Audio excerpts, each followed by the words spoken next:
I have a theory about that to build on that beautiful experience you just shared with me. And that is, there's this Hindu model that there are at least 7 levels to the body.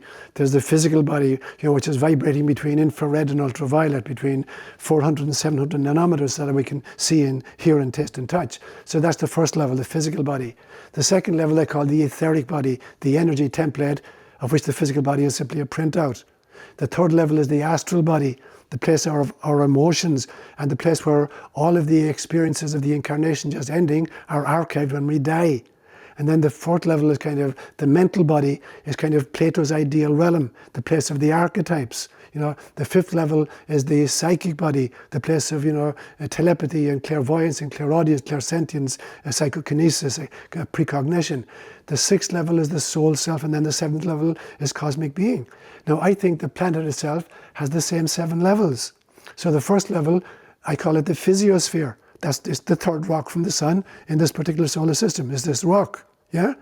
The next level, the next layer around it, is the atmosphere that you just experienced. And for me, the atmosphere is the womb of the planet. The planet had to create a womb for itself in order to birth life. So the second sheath is the atmosphere, the birth of the womb of Gaia. The third level then was the flora that emerged. And so now there's a life force emerging from the womb. And so we get flora and fauna emerging from that. And so that will be kind of the third level of Gaia. The fourth level of Gaia, so I would call it the noosphere, the kind of the word that Tyler de Chardin used. And the noosphere is the sheath of consciousness that surrounds the biosphere. So the third level, was the biosphere, flora and fauna. Now there's the sheath of consciousness, like the internet, for instance. But there's a much older, ancient one in noosphere. Now, we're in our evolutionary trajectory, and this is the evolutionary podcast, The Inspired Evolution. Our evolution right now is moving from stage 3 to stage 4, from the biosphere to the noosphere. And that's a very dangerous place to be in. It's like traveling in space through the asteroid belt. Because when we develop technologies of nuclear holocaust and ecological degradation, we could literally destroy the entire biosphere. So in this space in between, it's a very dangerous place to be. And we need to handle it very, very carefully. But there are 3 more stages beyond that for Gaia. The next one I called the animasphere. Anima is the Latin word for the soul. So there's the soul sphere.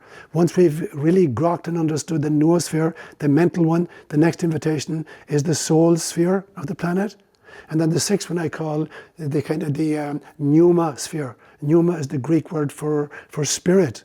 So the spirit sphere, and then finally there's the cosmosphere itself, the ultimate universe. And so that the very planet itself is evolving through these great stages. And we've volunteered to come in at a time when we're halfway there. And we're right in between the biosphere and the noosphere. And it's going to be really, really important how we handle that stage of the evolutionary trajectory.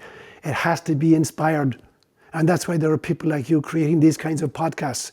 Inspired means to be filled with spirit, and evolution means the progress and the development.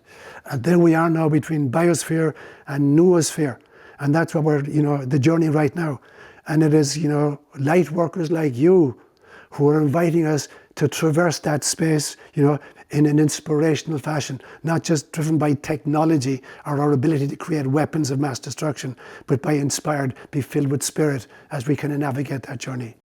Do you believe we all make it out to that 7th sphere? For the planet itself will naturally get there, and humans will also elevate to that? You think we'll all get there? I think we'll all get there.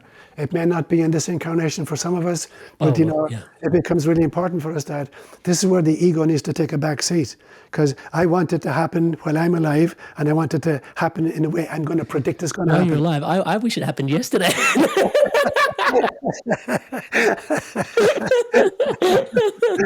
Sorry, I interrupted. Sure, that's brilliant. Absolutely. Yeah.